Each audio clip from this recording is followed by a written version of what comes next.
स्वागत है आप सभी का प्रश्नावली 1.1 में। हम आज बात करेंगे एनसीईआरटी क्लास 9th के चैप्टर 1.1 की।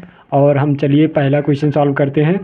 दिया गया है क्वेश्चन में, क्या शून्य एक परिमेय संख्या है? क्या इसे आप p/q के रूप में लिख सकते हैं, जहां p और q पूर्णांक है और q does not equal to 0 है। तो हम इसे चलिए प्रूव करते हैं, क्या ये सही है, क्या शून्य एक परिमेय संख्या है कि नहीं है। तो चलिए हम देखते हैं, नीचे हमने लिख लिया है। तो चलिए आपको शून्य एक परिमेय संख्या है कि नहीं है। तो शून्य, हम जब शून्य लिखते हैं बच्चों, तो शून्य के नीचे अगर हम 1 लिखेंगे, सबसे पहले परिमेय संख्या क्या होती है? p/q के फॉर्म में होती है। ये जो लिखा है p/q के फॉर्म में होती है। क्या हम शून्य को p/q के फॉर्म में लिख सकते हैं? 1 नीचे लिखेंगे तो क्या है, 0 आएगा? हाँ, 0 ही आएगा। 1 इसके नीचे अगर लिखेंगे तो 0 आएगा। इसका मतलब है कि p/q के फॉर्म में हम इसे लिख सकते हैं। तो इसे p/q के फॉर्म में हम लिख सकते हैं, लेकिन q यहाँ पे डज नॉट इक्वल टू 0 रहेगा। इसका मतलब है एक ये परिमेय संख्या है। तो ठीक है दोस्तों, चलिए हम अगले क्वेश्चन पे चलते हैं।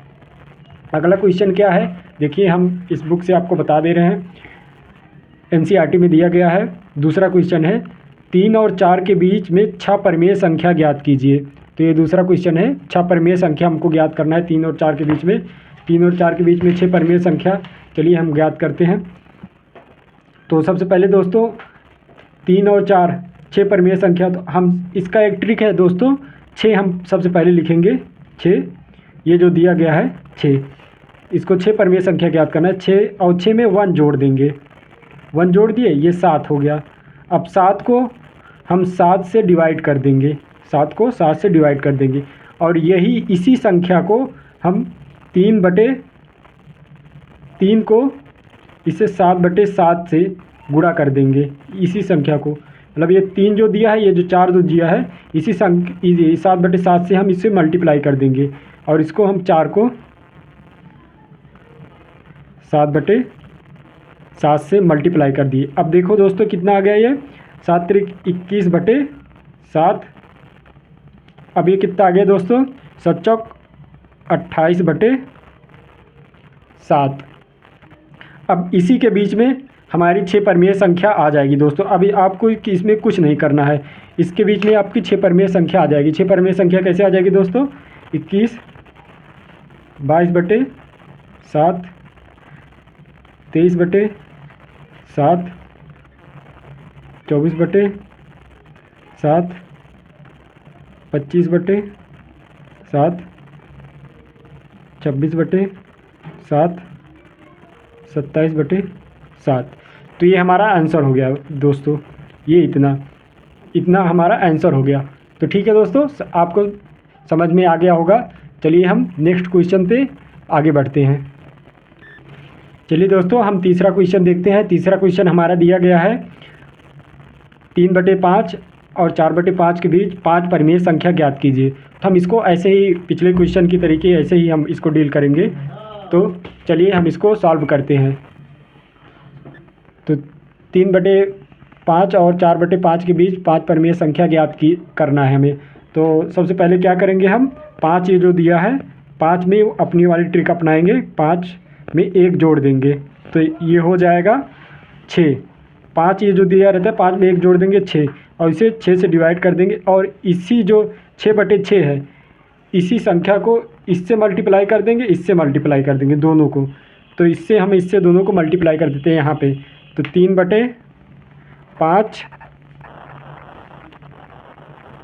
और इसे मल्टीप्लाई कर देंगे 6 से। और फिर इसके बाद 4/5 है, इसको भी 6/6 से मल्टीप्लाई कर देंगे। तो ये आ जाएगा हमारा 6×3 18/6 30, 6×4 24/6 तो इसके बीच में हम देख लेंगे हमारी कितनी परिमेय संख्या आ रही है। 18, फिर बस करना क्या है, 19, ऐसे आगे बढ़ते चले जाना। 19/30, फिर 20 लिख देना है, 20/30, 21, बटे 30, 22 बटे 30, 23 बटे 30, ये हमारा आंसर हो जाएगा। यही ये जो रेड पेन से लिखा ये हमारा आंसर हो जाएगा। चलिए हम नेक्स्ट वीडियो में मिलते हैं। चलिए हम दोस्तों अगला क्वेश्चन पे आते हैं। हम चौथे क्वेश्चन पे नीचे इसमें दिया गया नीचे दिए गए कथन सत्य है या असत्य है, कारण के साथ अपने उत्तर दीजिए। तो इसके हम देखते हैं प्रत्येक प्राकृतिक संख्या एक पूर्ण संख्या होती है। प्रत्येक प्राकृतिक संख्या एक पूर्ण संख्या होती है कि नहीं। तो पहले का आंसर हम देख लेते हैं। तो नीचे हमने लिखा है प्रत्येक प्राकृतिक संख्या पूर्ण संख्या होती है कि नहीं होती है। तो प्राकृतिक संख्या पूर्ण संख्या, प्रत्येक प्राकृतिक संख्या पूर्ण संख्या होती है कि नहीं है। तो प्राकृतिक संख्या 1 2 3 4 ऐसे डैश डैश करके है और पूर्ण संख्या 0 1 2 3 4 5 है। तो प्रत्येक प्राकृतिक संख्या इसमें क्या दिया गया है, प्रत्येक प्राकृतिक संख्या एक पूर्ण संख्या होती है। तो प्रत्येक प्राकृतिक संख्या एक पूर्ण संख्या नहीं है। तो ये हमारा कथन ये सत्य हो जाएगा कि ये प्रत्येक प्राकृतिक संख्या पूर्ण संख्या होती है। तो ये वाला हमारा कथन जो हो जाएगा बच्चों, प्रत्येक प्राकृतिक संख्या एक पूर्ण संख्या होती है, तो ये वाला कथन हमारा सत्य हो जाएगा। प्रत्येक पूर्णांक संख्या एक पूर्ण संख्या होती है कि नहीं होती है। तो चलिए हम इसको देखते हैं। तो यहाँ पे दिया गया है बच्चों पूर्णांक और पूर्ण संख्या। देखिए पूर्णांक क्या है, माइनस ये डैश -2 -3 -1 0 इतना पूर्ण संख्या है कि नहीं है। तो प्रत्येक इसमें दिया गया है प्रत्येक पूर्णांक एक पूर्ण संख्या होती है। तो प्रत्येक पूर्णांक एक पूर्ण संख्या होती है, ये गलत है बच्चों। मतलब कि पूर्ण संख्या देखिए कम है, पूर्ण संख्या 0 से यहाँ से स्टार्ट है पूर्ण संख्या यहाँ से। तो प्रत्येक पूर्ण संख्या पूर्णांक नहीं हो सकती। तो ये कथन हमारा असत्य हो जाएगा। ठीक है बच्चों। और हम तीसरे पे हम चलते हैं। तीसरा हमारा कथन क्या है, प्रत्येक परिमेय संख्या एक पूर्ण संख्या होती है। तो चलिए देखते हैं इसको।